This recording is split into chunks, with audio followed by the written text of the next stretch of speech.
Ya apakah pisaunya diserahkan atau digunakan langsung, ataukah kalau ini racun, ya sekalipun tadi Pak ahli mengatakan ini fenomena kasus bisa saja beda ya, misalnya termasuk arsenik ataupun yang terkenal itu yang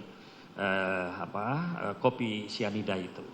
Tapi bagi saya Van Het instrumen itu sebagai pendekatan objektifnya, karena berfungsinya alat itu yang nanti akan menentukan akibat. Karena dua jenis kejahatan ini masuk dalam kualifikasi mode, yaitu level crime ya, kejahatan yang tinggi ya. Jadi pembuktiannya harus tadi bahasanya beliau signifikan. Saya menyebutnya akurasi. Jadi kira-kira sama ya Pak ahli. Sependapat ahli, artinya Van Het instrumen dari alat yang digunakan. Tapi yang saya hendaki adalah ketika kemudian akibat daripada kuitat yang beracun ini kemudian menimbulkan kematian, akibat kematian kepada yang lainnya. Ini artinya ada kesadaran akan kemungkinan. Iya. Sependapat ahli ya? Kira-kira begitu. Begitu ya, baik ahli. Iya. Jika sependapat saya lanjutkan dengan pertanyaan yang lain. Nah, jika demikian ahli, dihubungkan dengan turut serta tadi, bahwa apakah pelaku turut serta ini, ya kan, harus mempunyai kualitas peran yang sama ahli, atau dari salah satu pelaku memang harus memenuhi seluruh unsur dan pelaku lain apakah juga harus demikian atau cukup hanya sebagian unsur saja itu sudah menjadi bagian daripada turut serta ahli? Memang ada dua pandangan. Ya. Tetapi saya ingin mencoba menengahi dengan pendekatan Alps-Ockmer itu. Jadi kalau maksud itu kan masih di dalam batin. Bahasanya beliau kan suasana kebatinan. Tadi Pak Jaksa ada yang memakai istilah suasana kebatinan. Jadi kalau saya boleh pinjam istilah itu, ya itu bagian dari metafisis. Sesuatu yang memang ada sulit untuk kita lihat wujudnya. Saya mengajar sekian lama juga, tapi belum pernah ketemu yang namanya mens rea itu seperti apa. Ya. Apakah dia kulit berwarna atau kulit hitam dan sebagainya. Tapi yang jelas itu salah satu elemen penting dalam melakukan mengukur suatu tindak pidana yang disebut dengan criminal act atau perbuatan pidana. Jadi mens rea nggak cukup, harus ada actus reus. Nah, harus ada tindakannya atau perbuatannya tadi menurut rekan ahli. Nah, jadi hemat saya Van Het instrumen itu menjadi ukuran objektifnya. Gitu. Jadi ada kedekatan antara plegen dengan atau medeplegen atau dengan alatnya itu. Baik. Ya, kira-kira itu Pak Jaksa. Yang saya tanya adalah apakah terhadap pelaku-pelaku peserta ini harus juga memenuhi seluruh unsur atau hanya sebagai pendukung terhadap pelaku lain yang salah satu pelaku yang memenuhi seluruh unsur tadi. Ya. Itu. Jadi Pak Jaksa, dua pendapat tadi saya tidak bisa mengatakan mana yang lebih dominan. Ya. Maka saya menggunakan teori Van Het instrumen. Jadi berfungsinya alat itu yang digunakan oleh plegen ataupun downplegen itu ataupun medeplegen itu. Nah, kalau ada kesamaan instrumen itu maka dianggap dia juga sebagai media. Tapi kalau tidak ada, alat itu tidak dikuasai, bahkan ada sikap untuk menolak, ya tentu tidak. Gitu aja. Baik ahli. Kalau di dalam teori turut serta ini ada dua teori ini ahli. Setahu saya, teori yang menganggap bahwa sebagai perluasan delik. Ada juga yang menganggap sebagai perluasan pertanggungjawaban pidana. Menurut ahli bagaimana itu? Ini sebenarnya pendapat ini ada di komunitas kita juga Pak Dr. Sulaihuddin. Jadi Pak Dr. Hairul Huda kalau nggak salah itu kaitan dengan asas pergeseran asas kesalahan jadi asas pertanggungjawaban pidana itu yang dikenal. Sebenarnya ajarannya digambarkan oleh Profesor Ruslan Saleh. Memang apa yang disampaikan ini kalau dikaitkan ini bagian dari mengukur ini pergulatan kemanusiaan. Jadi memang kalau dua asas ini dipertentangkan atau dihadapkan dalam kondisi peradilan ini bagian dari pergulatan kemanusiaan. Nah, hanya memang saya, apakah ada ini bagian dari perluasan pertanggungjawaban pidana atau perluasan perbuatan pidana? Saya karena dua-duanya kolega, saya tidak bisa berpihak kepada itu. Kepada dua-duanya saya terima sebagai satu referensi. Referensi ya? Iya, sebagai sebuah referensi. Karena ya kami selalu berdiskusi soal itu. Baik. Dan akan diletakkan pada kasus konkret juga? Iya, kira-kira begitu Pak. Baik ahli. Nah, tadi ahli menerangkan bahwa ada kesengajaan itu bahwa seseorang itu dilihat dari Van Het instrumen dengan alat yang digunakan itu menjadi faktor mutlak penentu. Nah, terkadang ahli kadang-kadang kita ada kesulitan dalam proses penegakan hukum itu, ya kan? Kadang-kadang untuk membuktikan unsur kesalahan, kesengajaan ini sangat sulit, karena seseorang pelaku kadang tidak mau mengaku, umpama. Nah, tetapi kan kita juga melihat faktor-faktor yang objektif lain, umpama dengan bukti-bukti lain, dengan alat bukti visum dan sebagainya, di mana khusus terkait delik material pasal 340, umpama kita bisa melihat dari letak luka, apakah di organ vital atau tidak, kan demikian ahli. Nah, terus kemudian ada juga unsur-unsur kesengajaan yang lain ahli. Sebagaimana yang tadi sadar akan kemungkinan, ahli juga ada menerangkan sadar akan dengan tujuan tadi. Nah, di dalam turut serta, khusus di dalam delik material ini, apakah dimungkinkan antara pelaku yang satu dan pelaku yang lain itu mempunyai pemahaman atau dapat dihubungkan atau dapat ditipologikan kesengajaan mereka ini memiliki perbedaan-perbedaan daripada jenis kesengajaan tadi. Yang satu dengan maksud, yang satunya lagi sadar akan kemungkinan. Bagaimana menurut ahli? Ya. Jadi kemungkinan itu bisa terjadi. Saya Bisa akan terjadi. berikan sebuah ilustrasi, misalnya ini di depan kita ada rusa, ya, di hutan ini ada rusa. Saya dengan Pak Jaksa sama-sama menembak rusa. Ya, 2 peluru itu menyasar, Pak. Tapi sebelum sampai kepada rusa itu, tiba-tiba ada petani lewat. Nah, pertanyaannya ketika kemudian meninggal orang itu, apakah rusa itu bisa saja meninggal atau tidak? Itu kemungkinan bisa terjadi. Tapi sebagai kepastian ataupun kesadaran sebagai maksud, jelas kalau sasarannya rusa, maka kesengajaan sebagai maksud dan tujuan. Tetapi bisa saja terjadi petani ini menjadi kesadaran sebagai sebuah kemungkinan yang terjadi. Jadi di antara dua perbedaan itu, maka saya mengatakan Van Het instrumen, alatnya yang menentukan. Nanti tadi dikatakan scientific evidence-nya, kalau itu peluru, ya saya nanti ada daktiloskopi ataupun balistik yang akan mengukur. Misalnya yang satu menembak 3 peluru, yang satu menembak 4 peluru. Pertanyaannya, apakah lebih determinan pada jumlah banyaknya peluru ataukah peluru yang memang menyebabkan kematian?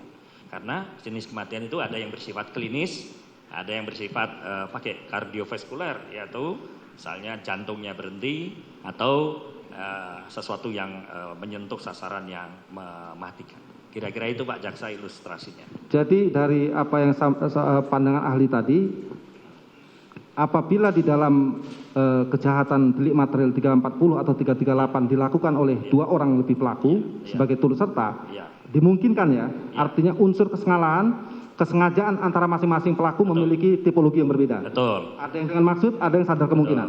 Betul Ali. Jadi syaratnya tetap willingly body, ada kesamaan tadi ya, contoh ada kesamaan gerakan tubuh itu dan final handling strength. Ada tujuan yang sama, misalnya dengan menggunakan alat yang sama. Bisa juga alatnya beda, satu pistol, satu belati, bisa juga terjadi seperti itu. Baik, terima kasih ahli. Terima kasih. Satu lagi ahli. Ya Pak Jaksa.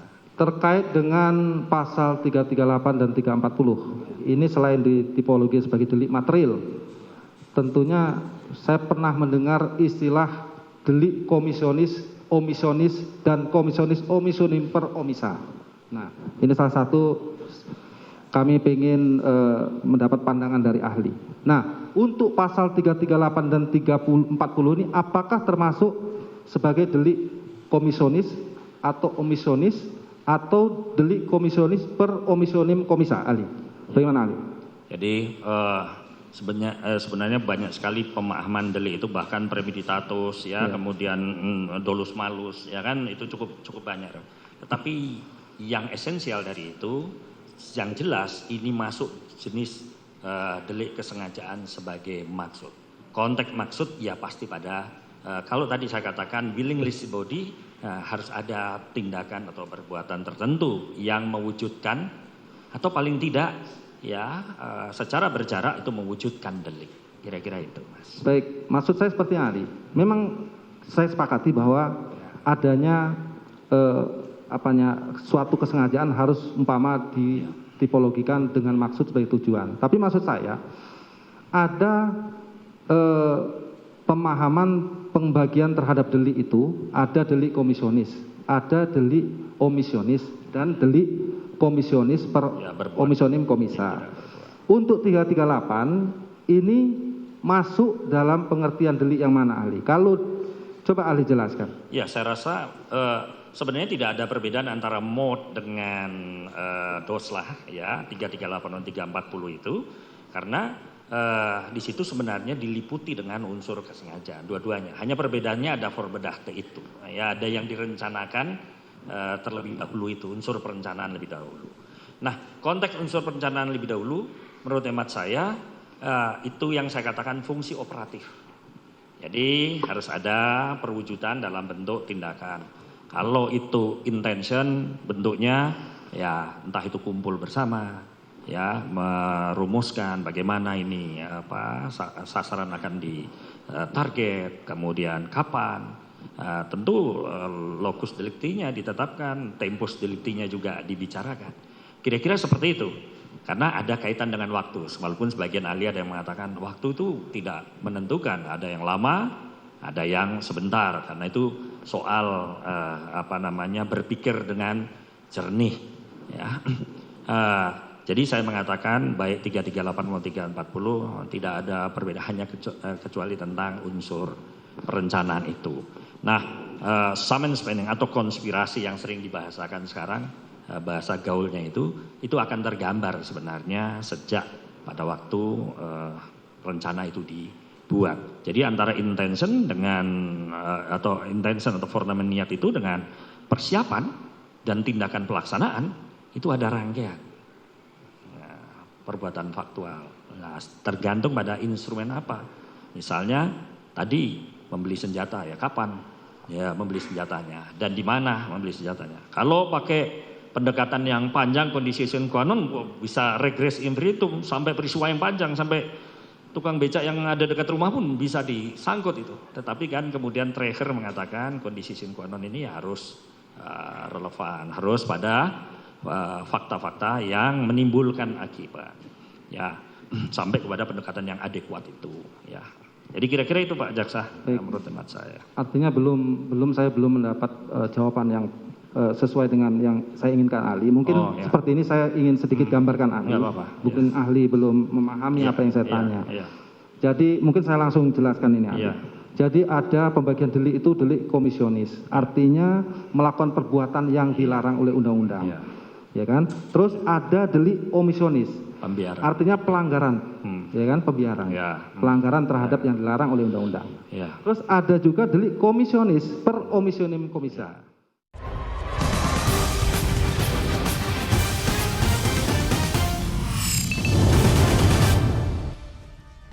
Kasusnya menurut ahli, sepengetahuan ahli.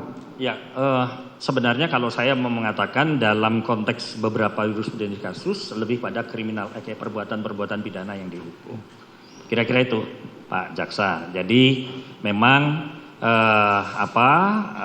Van Het instrumen dengan Van Het Gevolg itu merupakan sarana untuk memperjelas penggunaan pasal 338 dan 340. Baik, Pak. Ini saya contohkan ini, contoh kasus Hokratnya ahli, ya kan? Silakan ahli, apakah sependapat dengan contoh kasus saya ini? Di Hokrat itu dalam aresnya itu di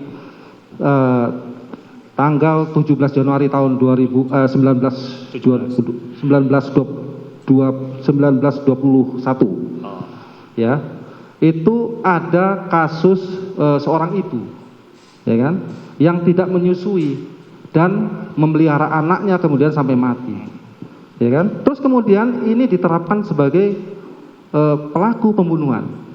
Nah, pelaku pembunuhan, karena walaupun dia sebagai dengan dihubungkan dengan kehendak dan pengetahuan, will theory dan foretelling theory, willen and witten tidak ada sebenarnya secara langsung direct, secara direct tidak ada langsung ahli.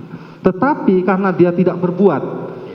Karena dia tidak berbuat, kemudian dia dianggap melanggar ketentuan undang-undang, yaitu delik pembunuhan tadi. Nah, ini salah satu contoh Hokratnya ahli. Nah, ini yang saya maksud. Baik Pak Jaksa, terima kasih soal ibu menyusui itu, yang lalai menyusui. Sebenarnya itu masuk dalam konteks negligence, ya, yang disebut sebagai nalaten delik, delik yang tidak berbuat karena lalai. Jadi bahkan disebut sebagai gross, sneaky glance. Itu ada yang derajatnya lebih tinggi, kelalaian yang berat, ya. Sampai si anak itu biru-biru ya, kira-kira kalau lihat arrest warna biru-biru karena dia terlambat diberikan ASI. Nanti mungkin bisa berbagi dengan beliau. Nah, arrest ini sebenarnya sama dengan Swivelgen arrest juga, ya, tentang watermilk susu itu ya, mengantar susu itu juga. Sebenarnya wujudnya lebih kepada perbuatan kalau yang arrest watermilk. Tapi kalau ini adalah delik non laten, delik kelalaian yang menimbulkan gross, kelalaian berat yang bisa menimbulkan akibat berupa kematian. Tapi ini jelas tidak masuk di dalam 338 atau 340. Tapi ini di dalam pembahasan yang saya tahu, teori yang saya tahu, ini masuk dalam pengertian pembahasan maksud daripada 338. Sebagai delik komisionis omisionis per omissa, dia tidak berbuat sehingga melanggar ketentuan undang-undang. Ya, jadi sebenarnya kata mod maupun doslat itu lebih kepada perbuatan. Jadi saya mungkin punya pandangan yang berbeda di situ karena ada delik yang kualifikasi tertentu mengakibatkan matinya orang lain tapi tidak masuk pada delik kesengajaan mengakibatkan matinya orang lain. Baik. Ya, terima kasih. Cukup. Baik. Saudara jaksa. Satu lagi yang mulia, izin mulia. Waktu saudara udah hampir habis. Izin yang mulia. Dua sama ahli itu izin yang mulia. Hah? Satu lagi ini dengan ahli yang itu yang mulia. Oke, silakan. Mohon izin yang mulia. Ya, waktu saudara izin yang mulia. Ahli silakan, sekarang boleh berbagi karena ada ahli yang lain. Bukan, masih satu lagi Dr. Firman. Silakan. Satu lagi Dr. Firman. Iya, borongan. Baik. Ini saya nanti hukum pidana formil mungkin saya sedikit bertanya. Sedikit belajar dengan ahli yang lain. Saya ingin mengilustrasikan. Saya tidak ingin beradu fakta karena fakta nanti bisa berbeda-beda. Saya hanya ilustrasi. Ya kan? Nanti silahkan jawab dengan pandangan teori ahli. Ya kan? Contoh ada sinyonya. Sinyonya ini sedang pergi ke kota A. Dia juga berada di rumahnya. Terus kemudian sinyonya ini mengalami suatu peristiwa perbuatan melawan hukum yang dilakukan oleh salah satu pengawalnya. Katakanlah pengawal C. Nah, karena dia mengalami ini peristiwa ini kemudian dia melaporkan kepada si tuan. Ya kan? Nah, melaporkan kepada si tuan. Dan di sini kalau menurut keterangannya ada ancaman serius, bahkan akan membunuh si tuan dan anak-anaknya dengan menggunakan senjata api dan bahkan karena mempunyai senjata api sehingga ada kekhawatiran dan memanggillah si pengawal A untuk segera kembali. Nah, terus kemudian si pengawal A ini kembali bersama dengan si pengawal B, yang pengawal B yang akan melakukan tindakan pelaksanaan terhadap pembunuhan terhadap si pengawal C nanti. Si pengawal ini datang, terus kemudian setelah menghadap sinyonya, turunlah dia kemudian mengamankan senjata dan menyimpan senjata ini. Pada saat berangkat ada terbersit niat si pengawal C ini, si pengawal A ini untuk menabrakkan, ya kan, si pengawal C ini. Nah, terus kemudian pada saat sampai kembali bersama dengan si nyonya dan si pengawal yang lain ini diperintahkan kembali. Pengawal A, ya kan, dan pengawal B ini pengawal A dan salah satu ART yang seharusnya tugasnya di kota A tadi di rumah A untuk mengurus anak-anaknya juga harus ikut karena diperintahkan untuk membackup pada saat konfirmasi. Nah, setibanya di situ, setibanya di rumah yang di rumah B, ketemulah dengan si tuan. Secara bergantian, si tuan ini memanggil pertama adalah si pengawal A tadi, yang lebih senior katakanlah. Pada saat itu, si pengawal A ini disampaikan. Setelah mendapat cerita dari istrinya, kemudian menyampaikan bahwa si tuan ini mendapat cerita bahwa istrinya telah diperkosa, telah dinodai atau dan sebagainya. Nah, kemudian menawarkan kepada si pengawal A ini untuk melakukan sebuah peran, yaitu katakanlah menembak. Tetapi kemudian ditolak oleh tidak mau mengambil peran itu. Si pengawal A tidak mau mengambil peran itu untuk sebagai eksekutor, sebagai penembak. Nah, tetapi kemudian si tuan mengatakan bahwa backup saya sesuai keterangan tadi, bahwa didatangkan untuk membackup. Nah, terus selanjutnya dipanggillah kembali si pengawal yang lainnya, pengawal B. Ditanyakan untuk apakah bersedia untuk menjadi eksekutor penembak? Dan ternyata bersedia. Kemudian disitulah diceritakanlah skenarionya nanti. Skenarionya akan dibuat di rumah yang lain. Di situ akan terjadi skenario berupa seolah-olah si C ini akan memperkosa, terus kemudian berteriak, kemudian si pengawal B turun dan terjadilah tembak-menembak. Nah, dari ini terus kemudian dilaksanakan, seolah-olah akan dilaksanakanlah isolasi. Nah, kemudian berangkatlah seluruh pengawal tadi, si A, si B, dan si korban, si C. Nah, pengetahuan si tersangka A, si pengawal A ini tadi, mendiamkan, tidak memberitahukan sama sekali, baik kepada si pengawal B maupun pengawal C, tentang maksud yang akan dilakukan oleh si tuan tadi. Dan kemudian mengiyakan untuk membackup. Berangkatlah ke rumah Keberatan ini. majelis karena sesuatu yang berbeda dan menggiring. Ya. Karena berbeda Saya dengan fakta ilustrasi. yang kami sampaikan. Saya ilustrasi ini. Sebentar. Majelis. Oke, langsung aja pertanyaannya apa? Baik. Nah, mohon izin satu lagi majelis. Ya, silakan. Pada saat itu terjadilah kemudian sesuai skenario tadi terjadilah kemudian dibunuhlah si C ini oleh si ini. Nah, setelah dibunuh kemudian dibagi tugas peran bahwa baik si pengawal A, B ini kemudian menceritakan skenario kepada petugas aparatur penegak hukum dengan skenario yang didesain untuk menutupi kasus yang sebenarnya. Itu dilakukan setelah kejadian sehingga bisa sudah membuat drama skenario itu. Nah, pertanyaan saya, dari kronologis ini sesuai dengan ilustrasi yang ya saya bikin tadi sehubungkan dengan teori tadi, baik teori tentang alat, teori tentang akibat, dan teori tentang turut serta. Apakah ini sudah menjadi bagian dari peran-peran tadi untuk mendukung terwujudnya unsur 55 dalam mewujudkan pemenuhan seluruh unsur pasal 340 KUHP tadi? Baik, terima kasih Pak Jaksa.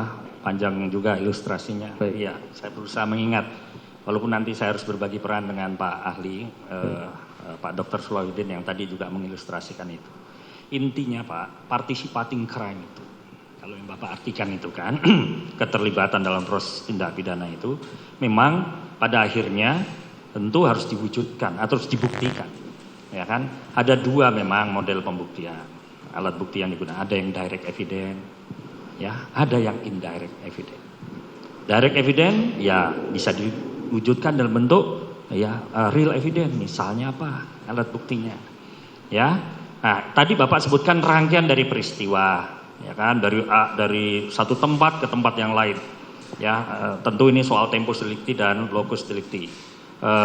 Tapi kalau dari ini bagian dari ilustrasi, saya katakan participating crime itu pada akhirnya ya akan diukur oleh jenis pembuktiannya, degree of evidence, tingkatan buktinya apa, ya. Apakah dia direct evidence, ada bukti yang langsung mendukung, ya bentuknya real evidence bisa berupa pistol dan sebagainya, ada alat-alat yang lain yang sifatnya bisa menimbulkan akibat kematian, ataupun indirect atau apa circumstantial yang harus berputar dulu seperti yang cerita Bapak. Tetapi participating of crime itu nantinya akan ditentukan kepada tadi willingness body, gerakan tubuh, dan terakhir adalah final scientific, penguasaan alat dan tujuan alat itu digunakan. Tuan. Dihubungkan dengan alat bukti juga ya. Iya, Ketika Pak. alat bukti ini bisa Saudara menunjukkan Jaksa, itu ya. cukup saudara. Baik, Cukup ya? cukup ya. Ya. Terima kasih Pak Jaksa. Siap. Selanjutnya kepada terdakwa. Bagaimana tanggapan saudara atas keterangan dua orang saksi ini? Siap, mohon izin yang mulia, saya hanya ingin menyampaikan terima kasih. Saya menyampaikan terima kasih atas kesukarelaannya kepada Dr. Firman Wijaya dan Dr. Solahuddin atas kehadirannya dalam persidangan hari ini. Semoga Bapak selalu diberikan kesehatan dan keselamatan oleh Allah Subhanahu wa taala. Baik, terima kasih saudara saksi ahli atas kehadirannya. Saudara boleh meninggalkan tempat.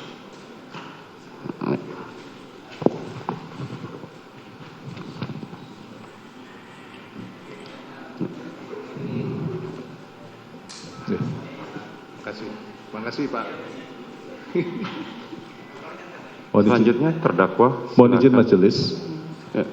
Kami mohon diberikan kesempatan untuk membacakan beberapa saksi yang di dalam berkas, yang mana itu belum dan sudah kita panggil secara patut dan sah, namun yang bersangkutan tidak pernah hadir di dalam persidangan ini, maka kami mohon kiranya untuk bisa dibacakan.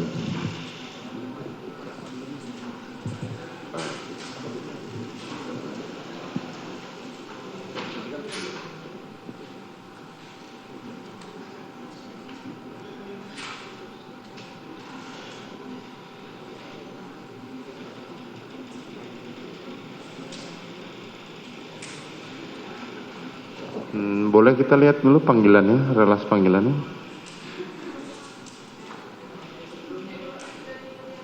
Oh, ini kemarin kan saudara jaksa kan mengatakan sudah cukup. Nah ini mau nambah lagi untuk keterangan ini. Karena ini kan belum diperiksa. Berapa orang ahli? 5, hampir sama dengan persidangan yang kemarin pada waktu Pak terdakwa Freddy Sambo dan Putri Candrawati.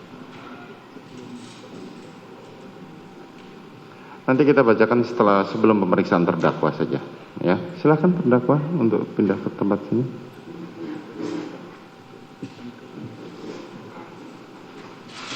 Terima kasih majelis. Ya.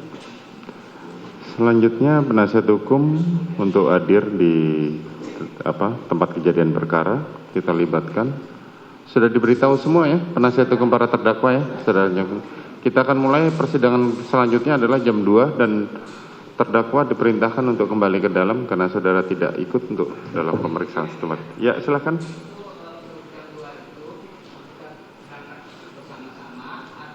Langsung ke sana aja. Kita bertemu di sana. Jadi apa?